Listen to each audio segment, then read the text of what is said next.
interview. Think that's true? False? True, false? Well, I have what? A job search strategy.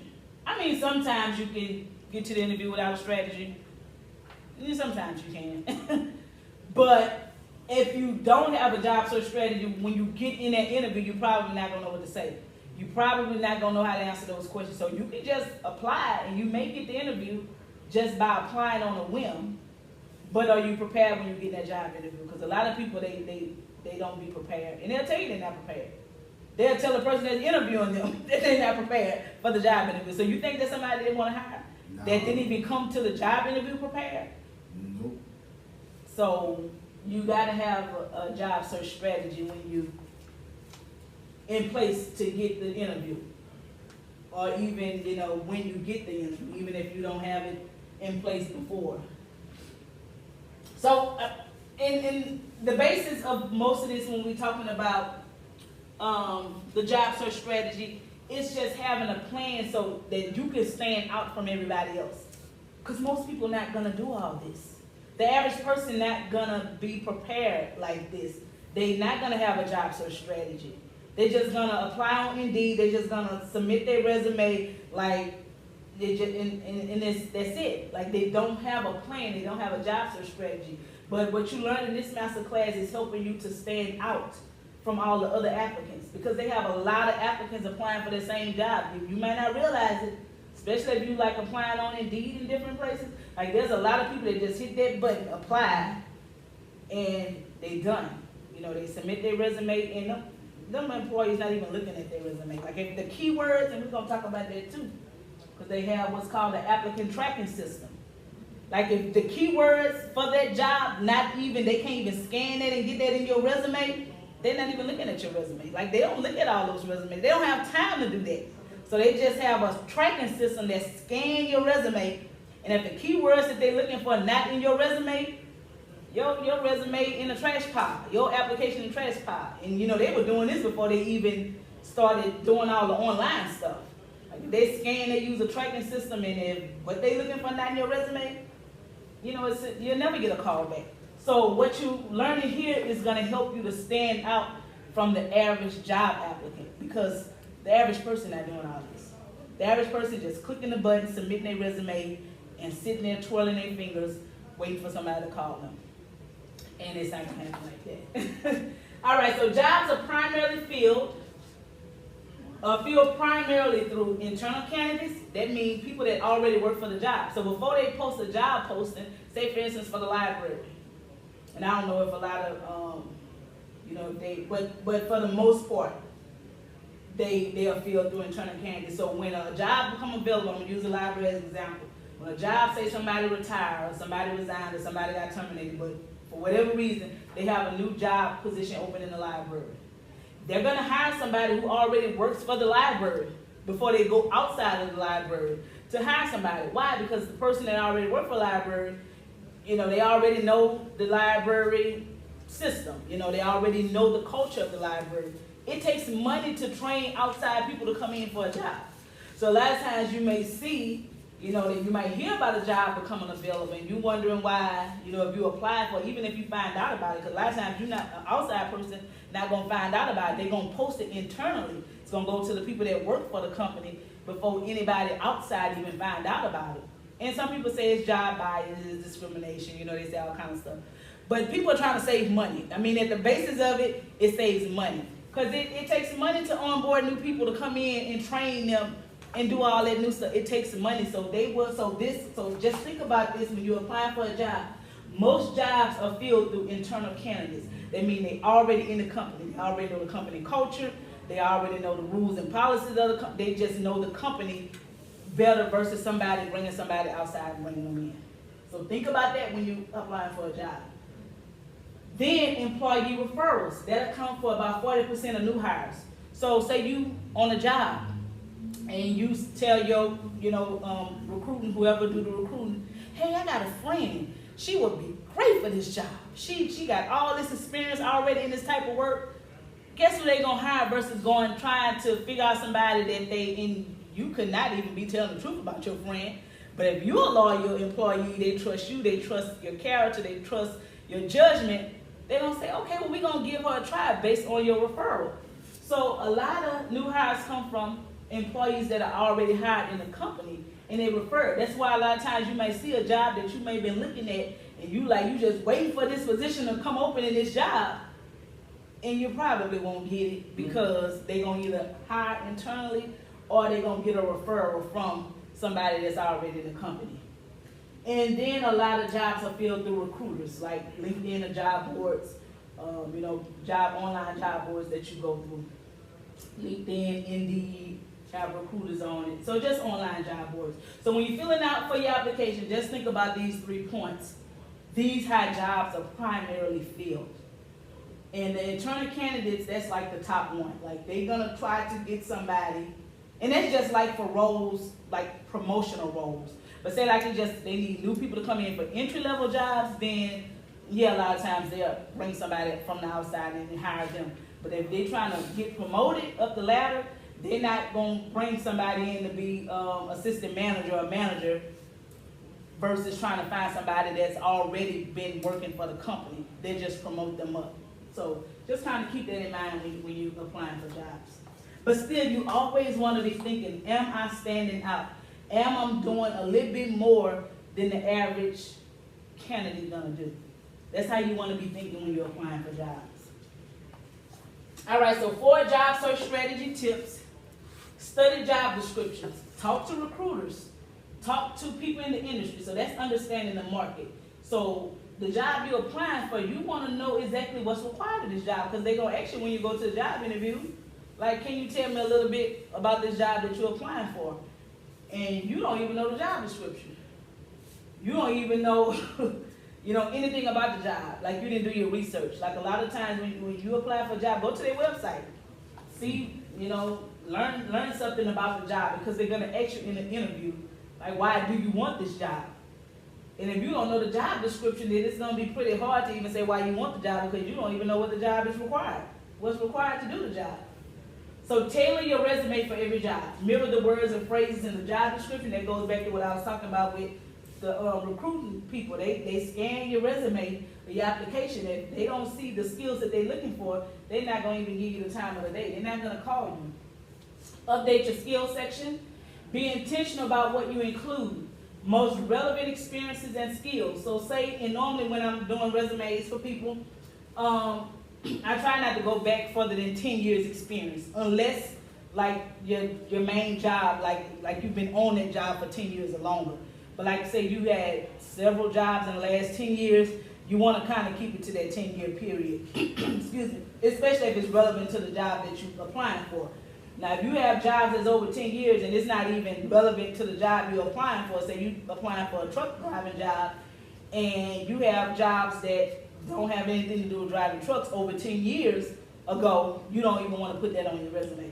So you want to keep it tailored to the job that you're applying for, if you can, because sometimes you apply for a new job that you never even worked in that field. It's okay. That goes back to confidence. You got to be confident to even apply for it, even though it doesn't, it's not relevant to your job skills. You want to do more than just apply. You want to stay motivated. You want to follow up. You want to stay organized. So you got to stay motivated, because it's a process, and you might get discouraged. You may get frustrated because you see that you're applying for a lot of jobs and you're not getting a call back. They're not calling you. You're thinking it's you. So you want to stay motivated when you're doing that. You want to follow up when you apply for a job. If you haven't heard back, say in about 2 to 3 weeks, it won't hurt to just follow up, call and say, hey, I'm such and such. I put in a job application, just checking the status of my application. That's all you got to say. That's going to put you on their mind. So even if they are in the process of looking at applications, when they see your name, they're going to remember, oh, okay, this person called me. So this person's really serious about this job.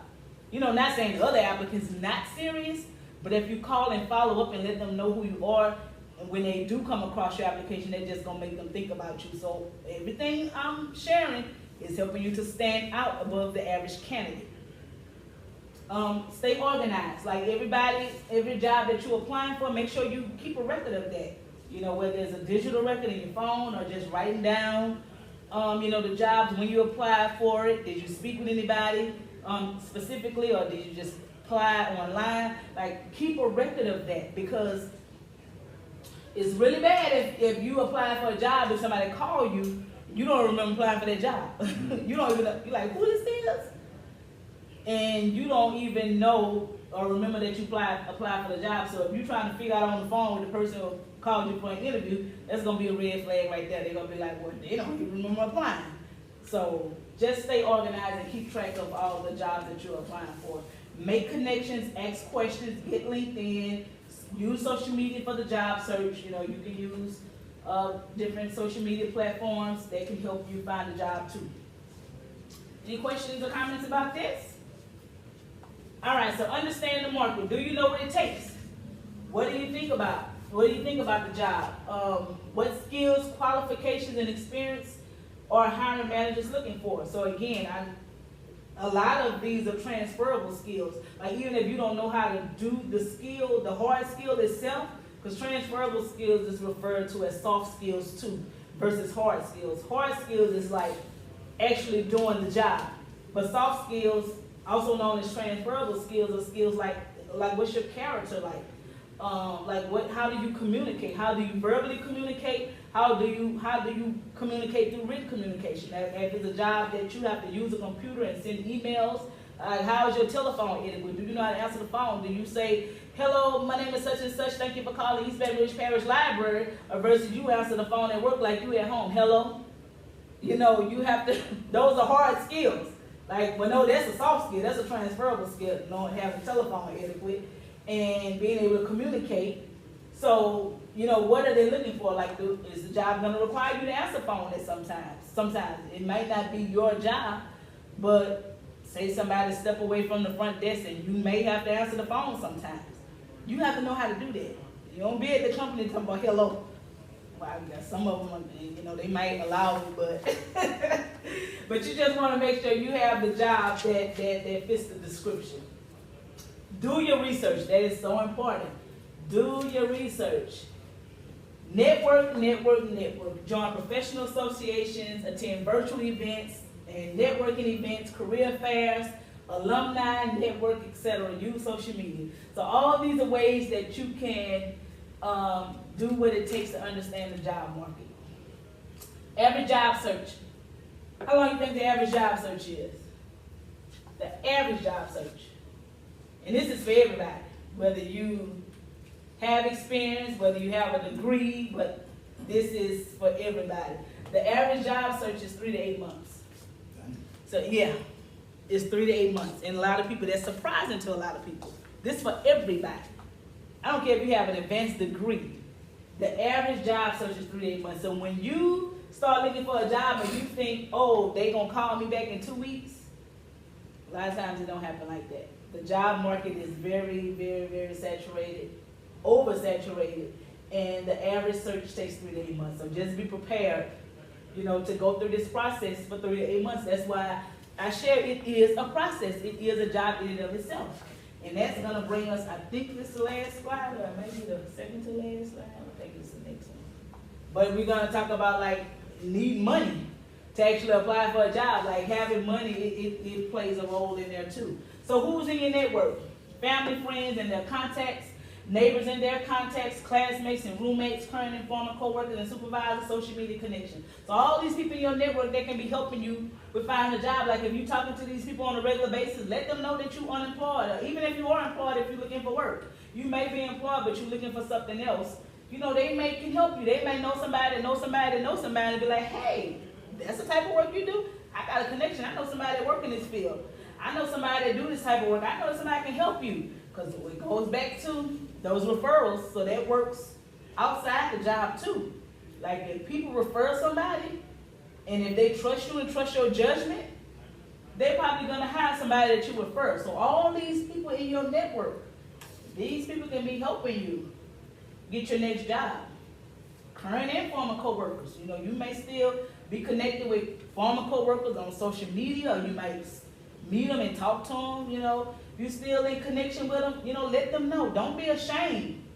Because I think a lot of times, you know, we ashamed to tell people that we need a job or we're looking for work. And you know, the person that you're sitting at the table with right next to may have connections that may know somebody that can help you get the job that you've been trying to get all your life. You know, you just never know. So don't be afraid to do that networking. All right, prepare for the interview. Research the company. We kind of talked about how you prepare for it. Research the company. Make sure you know the company that you're going to interview with. Dress for success.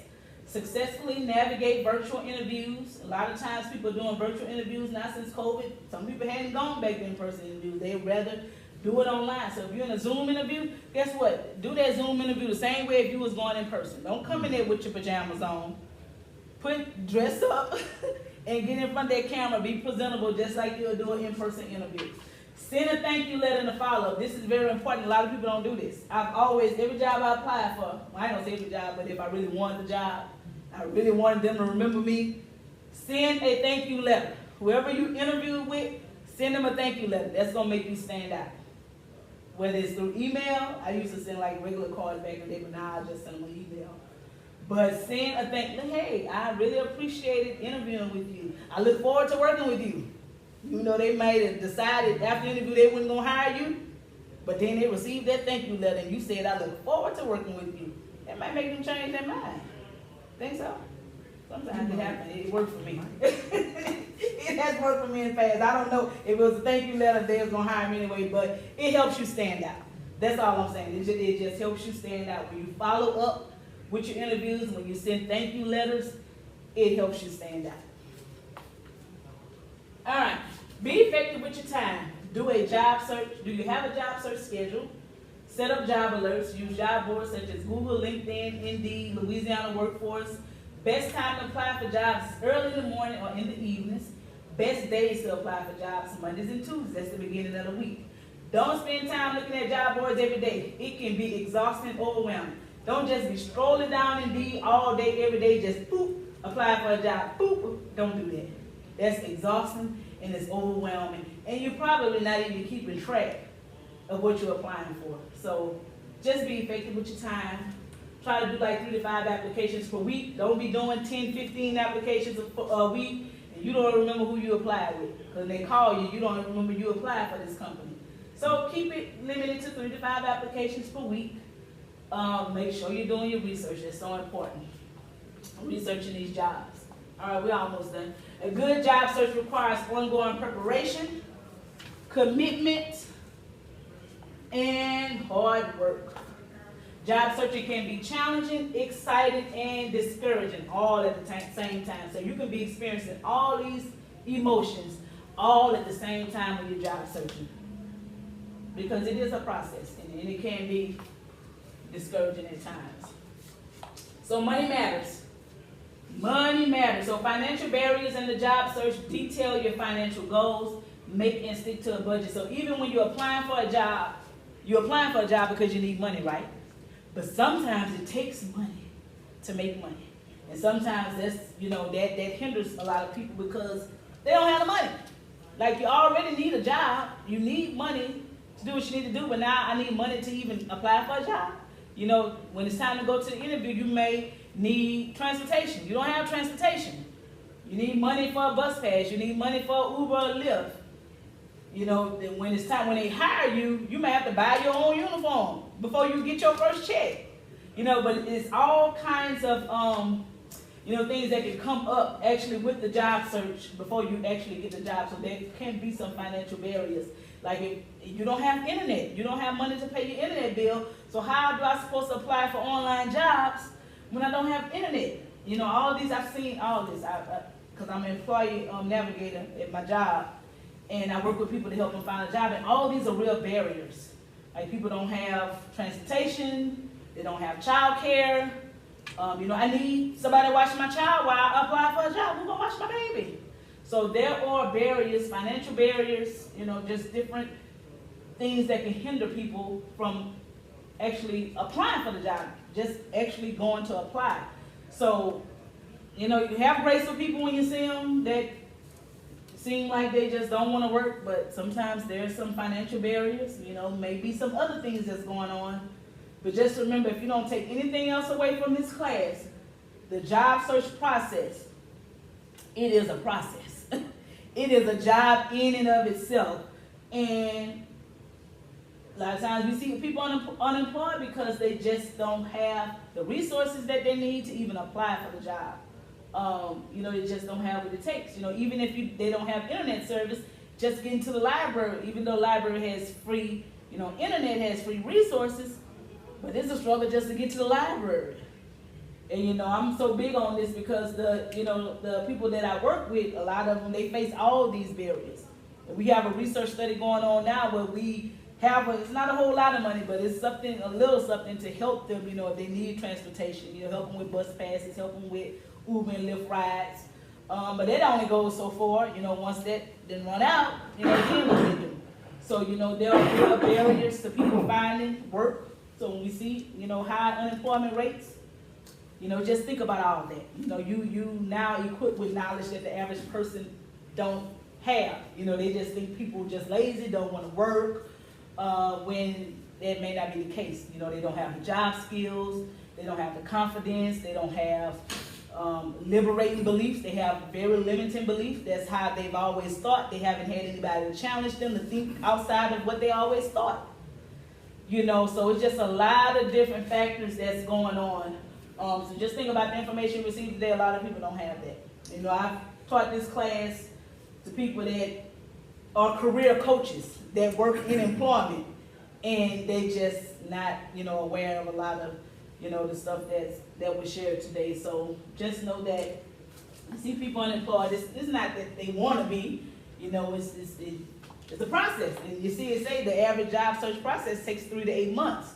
So that's a long time. You get frustrated over time. You think it's you think they just don't want to hire you, but you're not the only one applying. There's a lot of people applying, maybe for that same job that you're applying for. So you just have to really stay motivated and just stick to it. So benefits of career coaching. You get clarity on what you want and explore your options. You can grow professionally. You can get accountability. That's a big thing. Just having somebody hold you accountable. Because it is a process, and you may get frustrated in the middle of the process and just want to give up. You can personalize your career plan. So I am a career coach. This is my website at career coaching. Is something that you're interested in. The first month you get 15% off on the offer for career coaching. So that's something that I do. But all of these, there are benefits to working with a career coach. And again, that's another, that could be a financial barrier. And I keep it real, I'll be honest. People say, well, how can I pay for a career coach when I need a job? I don't have the money, all that. And I get it. So, but if career coaching is something that you're interested in, something that you can benefit from, give me a call. We can talk about it, okay? And we are almost done. I have career success guides available here. My very own little career success guide. A lot of information that I shared is in this guide, and some other stuff too that can help you on your career journey. Okay, and we are to the end. So what will you do differently after you leave this masterclass? I know we've covered a lot. Just any key takeaways that you want to share, you just throw it out there, and then we going